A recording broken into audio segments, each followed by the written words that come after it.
मेरे ऊपर मोहन कात्रे का विश्वास था, डायरेक्टर सीबीआई का विश्वास था, उन्होंने मुझे ये काम सौंपा। मैं समझता हूँ मैंने उचित सलाह उनको दी और मेरी सलाह थी। Institutions were misused and have been misused. Democracy में ये एक्सपोज होना चाहिए और आज की डेमोक्रेसी में एक्सपोज भी हो रहा है। चार्जेस होते हैं मिसयूज ऑफ इंस्टीट्यूशंस, हो सकता है ये भी 25 साल बाद 30 साल बाद एक्सपोज होगा। ये हम सर्च कर रहे थे, हमें अच्छा खासा मटेरियल मिल रहा था।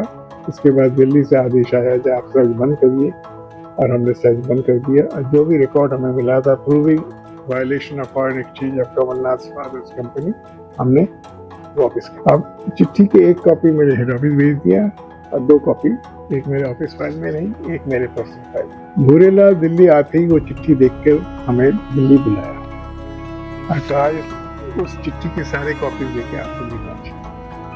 तो मेरे पास जो कॉपीज ऑफिस फाइल में थी मेरे पास थी, वो चिट्ठी लेके मैं दिल्ली पहुंचा। उन्होंने कहा ये चिट्ठी तो फाइल में रह नहीं सकती। तो आप प्लीज हमारे व्यूअर्स को बताएंगे अरुण नेहरू के बारे में थोड़ा, प्लस ये केस जब इतने स्ट्रॉन्ग एविडेंस हाथ में थे, ये केस आगे क्यों नहीं बढ़ा? ये सवाल तो मुझे भी तंग करता है।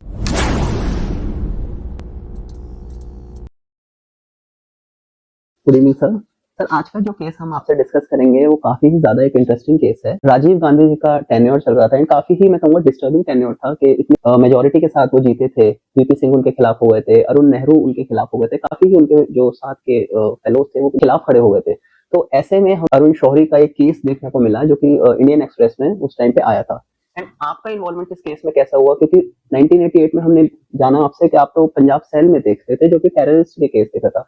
आपका इस केस में कैसे इन्वॉल्वमेंट हुआ? तो आप प्लीज उस केस के बारे में हमारे व्यूअर्स को प्लीज बताएं। ये किस्सा 1980 इंदिरा गांधी के दुखद मर जाने के बाद राजीव गांधी ने जब कमान संभाली तो वो बहुत ज्यादा सीट लेके जीते थे, बहुत पॉपुलर मैंडेट उनको मिला, एक सिंपैथी वोट भी था। उनके साथ वीपी सिंह भी थे, अरुण नेहरू भी थे। तो धीरे धीरे वीपी सिंह, अरुण नेहरू जो उनके स्टालवर्ट सपोर्टर्स थे उनसे अलग हो रहे। बोफोर्स का किस्सा सामने आ रहा था, अरुण नेहरू बगावत कर चुके थे, वीपी सिंह भी बगावत कर रहे। वो उस समय की कहानी है। इस कहानी से ये तो पता लगता है जो डायरेक्टर सीबीआई थे मोहन कात्रे, उनका मेरे ऊपर भरोसा, और राजीव गांधी व जो prime minister of the country थे उनका भी मोहन कात्रे पर भरोसा। उस टाइम एक चिट्ठी इंडियन एक्सप्रेस में पब्लिश हुई, इंडियन एक्सप्रेस के एडिटर अरुण शौरी, वो चिट्ठी पब्लिश हुई। वो डिप्टी डायरेक्टर एनफोर्समेंट कैलकाटा की लिखी हुई चिट्ठी थी टू एनफोर्समेंट डायरेक्टर भूरेलाल। वो चिट्ठी में लिखा हुआ था, ये हमारे पास खबर थी, एक कंपनी है ये फॉरेन एक्सचेंज की वायलेशन कर रही। वो कंपनी जो कमलनाथ जो मिनिस्टर थे राजीव गांधी के कैबिनेट में, उनके फादर का, और उस कंपनी ने फॉरेन एक्सचेंज के वायलेशन किए हैं। हमारे पास खबर थी तो हमने उस कंपनी की सर्चेस कर, सर्च में हमारी अच्छा खासा माल मिल रहा था उनके खिलाफ। टाइम हमारे पास आदेश आया एनफोर्समेंट डायरेक्टर दिल्ली से, ये सर्च को इमीडिएटली बंद करो, जो माल मिला है वापस कर। हमने सर्च को क्लोज कर दिया और जो माल मिला था जो कंपनी के खिलाफ था वो सब वापस कर दिया है और सर्च ऑपरेशन बंद हो। ऐसी चिट्ठी उन्होंने लिखी। अब राजीव गांधी ने वो चिट्ठी इंडियन एक्सप्रेस के एडिशन में पढ़ी। उन्होंने जो खबर ली, ये ठीक उसी नंबर से और उसी डेट से एक विपरीत चिट्ठी एनफोर्समेंट डायरेक्टर के फाइल में थी, जिसमें ये साफ लिखा हुआ था जब हमने ऑपरेशंस की, हमारे सर्चेस कंप्लीट हुए और हमें इस कंपनी के सर्चेस में कुछ नहीं मिला। जो चिट्ठी ऑफिशियली एनफोर्समेंट डायरेक्टर के फाइल में थी उसमें तो ये लिखा हुआ था जो सर्च में कुछ नहीं मिला, और चिट्ठी का डेट और नंबर वही था जो अरुण शौरी ने पब्लिश किया। तो राजीव गांधी चिट्ठी को पढ़कर, और जिस बैकग्राउंड में वो उस टाइम थे जहां पर बगावत हो रही थी, तो उनको ये संदेह हुआ, विश्वास हुआ ये चिट्ठी वीपी सिंह ने इंजीनियर कराई है और भूरेलाल उनके एनफोर्समेंट डायरेक्टर है, उन्होंने इसे बनवाई और अरुण शौरी से पब्लिश कराई है। चिट्ठी फोर्ज चिट्ठी है और ये चिट्ठी राजीव गांधी को बदनाम करने के लिए लिखी गई। और मैं ये सब कह रहा हूँ क्योंकि ये सब बातें मुझे डायरेक्टर सीबीआई मोहन कात्रे जी ने खुद कहा। मैं पंजाब सेल में डीआईजी था और मैं उन्हीं को डायरेक्टली रिपोर्ट कर रहा था। उनके और मेरे बीच में न कोई आईजी था न कोई एडिशनल, और उनको मेरे ऊपर विश्वास था मेरे तफ्तीश। उन्हें कहा इस मामले को तुम देखो, राजीव गांधी जो प्राइम मिनिस्टर है काफी नाराज हो गए हैं, ये उनको विश्वास है चिट्ठी फोर्ज चिट्ठी है, क्योंकि असली चिट्ठी तो फाइल में लिखी हुई है, फाइल में पड़ी हुई है। वो कहता है सर्चेस जरूर किए गए थे, सर्च में कुछ मिला नहीं, इसलिए सर्च बंद हुआ। आप फौरन अरुण शौरी और भूरेलाल के घर तलाशी करेंगे, उनके खिलाफ मटेरियल मिलेगा तो देखेंगे और उनको अरेस्ट करके इंटरोगेट करेंगे। चिट्ठी कैसे पढ़ी? मैंने जब चिट्ठी को पढ़ा मुझे लगा कि चिट्ठी फौज नहीं है, मेरे एक्सपीरियंस के अनुसार चिट्ठी फौज नहीं। और मुझे ये भी पता था कि अरुण शौरी जो इंडियन एक्सप्रेस का एडिटर है, इतना बड़ा तो रिस्क लेंगे नहीं। और उनकी reputation of a fiery journalist who sticks to the truth काफी जाना था, लोग विश्वास करते थे। He was going high. और ये भी मुझे पता था भूरेलाल और अरुण शौरी काफी अच्छे दोस्त थे, दोनों को मैंने काफी दफे एक साथ फंक्शंस में देखे। एक शादी में तो दोनों एक साथ आए थे, या मैं भी था, मेरे दोस्त की बेटी की शादी, मेरे कुलीग सीबीआई के कुलीग के माधवन की बेटी की शादी में दोनों आए थे, एक साथ आए। तो मैंने डायरेक्टर सीबीआई को कहा, जब मैं नहीं समझता ये चिट्ठी फौज, जब तक मैं खुद कन्विंस नहीं हूँ चिट्ठी फौज है, मैं एक तलाशी उसके बाद अरेस्ट और अरुण शौरी और भूरेलाल करना उचित नहीं समझता। आप मुझे टाइम दें, थोड़ा टाइम दें छानबीन करने के लिए, ये चिट्ठी जेन्युइन है ना फौज, तो कैसे तुम करोगे? तो मैंने कहा, देखिए, अगर चिट्ठी डिप्टी डायरेक्टर एनफोर्समेंट में लिखी थी ओरिजिनली, तो चिट्ठी डिक्टेट हुई होगी, उसका पीए होता है, उससे उन्होंने डिक्टेशन दी होगी और वो शॉर्ट हैंड, उसके शॉर्ट हैंड नोटबुक में डिक्टेशन उसने ली होगी। मैं उस शॉर्ट हैंड नोटबुक की तलाशी कर, हो सकता है ये किताब रीड आउट हो गई होगी, डिस्ट्रॉय हो गई, नहीं, कोशिश तो करना चाहिए। तो शॉर्ट हैंड नोटबुक खत्म हो जाती है, पूरी ट्रांसक्राइब हो जाती है, तो वो रखी जाती है रिकॉर्ड में।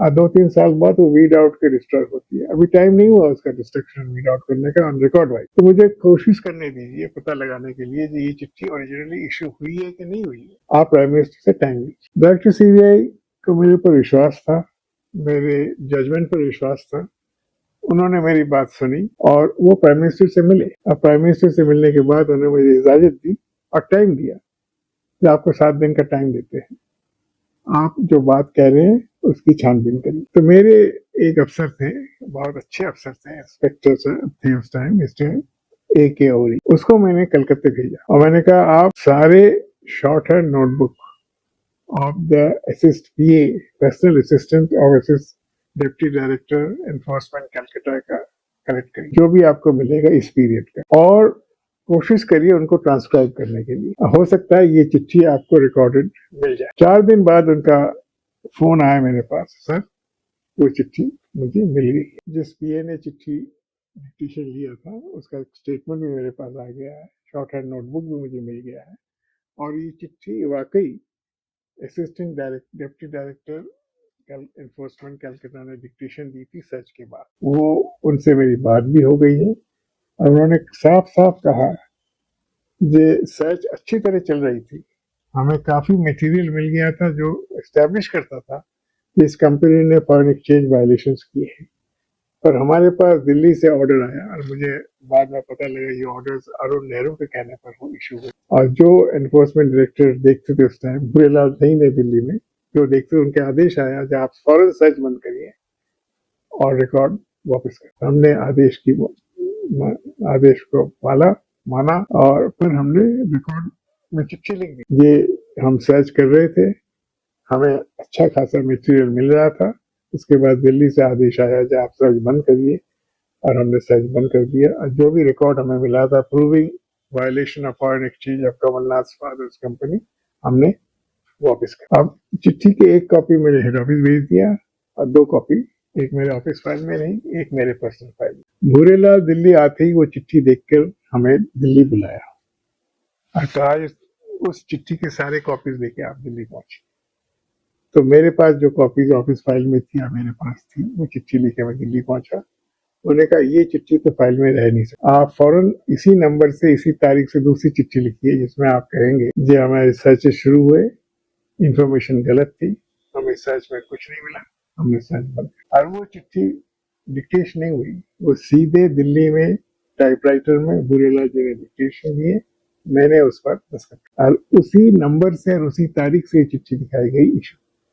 और जो कॉपीज मेरे पास चिट्ठी की थी, ओरिजिनल चिट्ठी की, वो सारे भूरेलाल जी ने अपने पास रखी। तो जब इतना मटेरियल मुझे मिल गया तो मैंने सारा डायरेक्टर सीबीआई को दिखाया और डायरेक्टर को कन्विंस किया ये चिट्ठी ओरिजिनल चिट्ठी है जो एक्चुअली इशू हुई थी, उसको भूरेलाल जी के कहने पर डिप्टी डायरेक्टर एनफोर्समेंट कलकत्ता को रिप्लेस करना। और देयरफॉर जो चिट्ठी अरुण शौरी ने पब्लिश की है वो फौज नहीं है, वो ओरिजिनल चिट्ठी है। इससे एस्टैब्लिश होता है ये क्राइम को बर्क करने के लिए आदेश मिले दिल्ली से, और ये क्राइम जो कमलनाथ जी के फादर की कंपनी ने किया था, तो डायरेक्टर साहब ने सब देखा सुना, और हो सकता है इन्होंने ये बातें, हो सकता है क्यों, जरूर उन्होंने राजीव गांधी को बताया। मेरा काम खत्म हो गया। मेरा काम टेररिज्म इन्वेस्टिगेशन करना, जिसमें मैंने काफी सक्सेस ऑलरेडी पा चुका था। ब्लू स्टार ऑपरेशन के बाद मैंने लॉन्गोवाल का मर्डर केस का इन्वेस्टिगेशन किया था, मनचंदा का मर्डर केस का इन्वेस्टिगेशन किया था, जनरल वैद्या का असैसिनेशन का इन्वेस्टिगेशन किया था, मैंने सैयद मोदी का मर्डर का इन्वेस्टिगेशन किया था, लुधियाना बैंक रॉबरी का इन्वेस्टिगेशन किया था। साहब मैं सब में पंजाब सेल ने सक्सेसफुल इन्वेस्टिगेशन क्लोज किया, तो मेरा काम तो खत्म हो गया। सर आपने इस केस में अरुण नेहरू का जिक्र किया, तो आप प्लीज हमारे व्यूअर्स को बताएंगे अरुण नेहरू के बारे में थोड़ा, प्लस ये केस जब इतने स्ट्रॉन्ग एविडेंस हाथ में थे, ये केस आगे क्यों नहीं बढ़ा? ये सवाल तो मुझे भी तंग करता है। मैं तो पंजाब सेल का डीआईजी था, ये मामला तो टेररिज्म का था नहीं। मेरे ऊपर मोहन कातरे का विश्वास था, डायरेक्टर सीबीआई का विश्वास था, उन्होंने मुझे ये काम सौंपा। मैं समझता हूँ मैंने उचित सलाह उनको दी, और मेरी सलाह थी ये चिट्ठी फौज नहीं हो सकती। उसके बाद ये जेन्युइन चिट्ठी कैसे अरुण शौरी के हाथ में गई, क्यों उन्होंने पब्लिश किया, इसकी तफ्तीश न मुझे करने के लिए कहा गया, ना मैंने आगे बढ़ के किया, क्योंकि मेरा काम टेररिज्म का था और ये कोई टेररिस्ट मामला नहीं था। अभी आगे क्यों नहीं बढ़ा, क्या हुआ पता नहीं है, इसके बारे में अभी मुझे पता नहीं है कि आगे क्यों नहीं बढ़ा। पर ये बात पक्की है, ये चिट्ठी फौज नहीं, और राजीव गांधी ने कोई एक्शन भी नहीं लिया जानने के बाद। ये एक ऐसा गलत मामला उनके प्राइम मिनिस्टरशिप के पीरियड। अरुण नेहरू बहुत पावरफुल कैबिनेट मिनिस्टर, मुझे तो इतना पता है वो मिनिस्टर फॉर इंटरनल सिक्योरिटी थे, स्टेट मिनिस्टर थे। उनके होम मिनिस्टर बूटा सिंह थे, और मुझे पता है जब बूटा सिंह उनको रिपोर्ट करते, क्योंकि अरुण नेहरू एक तो नेहरू फैमिली के थे, और शायद बाद में आजकल जैसे बात चलती है बहुत लोग कहते हैं वो अपने आप को असली वारिस नेहरू फैमिली का समझते। राजीव गांधी तो गांधी फैमिली के थे, फिरोज गांधी फैमिली के थे, नेहरू फैमिली के तो थे। तो बाद में सबको पता है उन्होंने वीपी सिंह के साथ हाथ मिलाया, बगावत की, और राजीव गांधी का जो फॉल हुआ, अरुण नेहरू ने कमलनाथ का साथ दिया, और कमलनाथ के फादर के खिलाफ जो एनफोर्समेंट डायरेक्टर कल उन्होंने एक्शन दिया वो होने नहीं दिया, और बाद में डायरेक्टर एनफोर्समेंट भूरेलाल जी और अरुण शौरी का जो रोल है वो तो सामने आ ही गया। इतना ही कह सकता हूँ कि Arun Nehru loyal subordinate of Firoz Gandhi और राजीव गांधी नहीं निकले। सर आज के कंटेक्स्ट में अगर हम बात करें कि हमें देखने को मिलता है या फिर हमें बहुत सी चीजें सुनने को मिलती है कि मिसयूज ऑफ इंस्टीट्यूशंस, कि गवर्नमेंट कंट्रोल करता है, इंस्ट्रक्ट करता है पावरफुल इंस्टीट्यूशंस को। लेकिन ये जो हमने आज केस डिस्कस किया, इसमें तो हमने देखा कि ईडी जैसे पावरफुल एजेंसी को गवर्नमेंट के इंस्ट्रक्शन पर रुक जाना पड़ा। तो क्या हम इसे एक सिस्टमैटिक फेलियर कहेंगे, या फिर इस केस का आपके अकॉर्डिंग निष्कर्ष क्या निकलता है? एक बात तो पक्की है, ये इंस्टीट्यूशंस मिसयूज की बातें जो आजकल होती है वो पहले से होती थी। Institutions were misused and have been misused. Democracy में ये एक्सपोज होना चाहिए, और आज की डेमोक्रेसी में एक्सपोज भी हो रहा है। अब जो आजकल चार्जेस होते हैं मिसयूज ऑफ इंस्टीट्यूशंस, हो सकता है ये भी 25 साल बाद 30 साल बाद एक्सपोज होगा। मैं समझता हूँ ये जो एक्सपोजर हुआ है ये ठीक हुआ है। हमारे डेमोक्रेसी न्यू है, और जो पावर में आते हैं वो समझते हैं जो वो राजा हैं, जो चाहे कर सकते हैं। वो ठीक नहीं है सोचना, ये बात तो पक्की, क्योंकि ये एक्सपोज अल्टीमेटली होगा, राज हो रहा है। सर मैं समझता हूँ जब राजीव गांधी एक स्टार पॉलिटिकल फेस थे, अब इतना बड़ी लेवल पे उनके साथ इतने लोगों ने बगावत छेड़ रखी थी एंड इतना कुछ सामने उनके आ रहा था, तो उन्होंने कोई एक्शन क्यों नहीं लिया? आपका इसके बारे में क्या कहना है? ये 1988 की बात है। राजीव गांधी ऑलरेडी 4 साल से प्राइम मिनिस्टर थे, और उनका सितारा डूब रहा था। वीपी सिंह उनके खिलाफ चले गए थे, और आजकल जो हम सुनते हैं अरुण नेहरू भी उनकी खिलाफत कर रहे थे। वो शायद प्राइम मिनिस्टर की सीट में बैठना चाहते थे वीपी सिंह की मदद। और राजीव गांधी ने जो प्राइम मिनिस्टर मटेरियल नीचे से नहीं आए थे, ऊपर सीधे प्राइम मिनिस्टर बन गए थे। मैं समझता हूँ उनको इस खबर मिलने के बाद जो कैबिनेट मिनिस्टर्स उनके बगावत कर रहे थे, आज इनके बारे में उनको प्रूफ भी मिल रहा था। शायद अगर वो एक्शन लेते, वीपी सिंह को और अरुण नेहरू को उनके ये डिसलॉयल्टी को सामने लाते और उनके खिलाफ एक्शन लेते, तो ये डबल एजेड सोर्ड था। उनके खिलाफ भी जा सकता था, नहीं भी जा सकता था, पर उनको कुछ तो करना चाहिए, चुपचाप बैठे रहना नहीं चाहिए। जिन कैबिनेट मिनिस्टर्स ने उनके साथ बगावत की थी और इतना डिसलॉयल एक्शन दिखाया था, कुछ ना कुछ तो उन्हें करना चाहिए था, सामने लाना चाहिए था। तो लायक नहीं, तो उनकी बिग फेलियर है, मैं समझता हूँ। वो उनके पास और क्या मटेरियल था जो वो जिसको समझ के वो चुप हो गए थे, मुझे पता नहीं है। पर जब एक सर्च ऑन एलिगेशन चल रहा था और सर्च में मटेरियल भी मिल रहा था और उनके मिनिस्टर के फादर इन्वॉल्व थे, मिनिस्टर को और जिन्होंने सर्च को रुकाया था उनके खिलाफ एक्शन लेना पॉलिटिकली जितना भी इनकरेक्ट हो, एडमिनिस्ट्रेटिवली करेक्ट था, उन्होंने नहीं लिया। And he paid a price for it, terrible price. He never became prime minister again. VP Singh के regime में उनकी प्रोटेक्शन भी हट गई, एसपीजी भी हट गई, उनको कोई प्रोटेक्शन मिला नहीं, उनके एलटीई के हाथ में मरे, बुरी तरह मरे।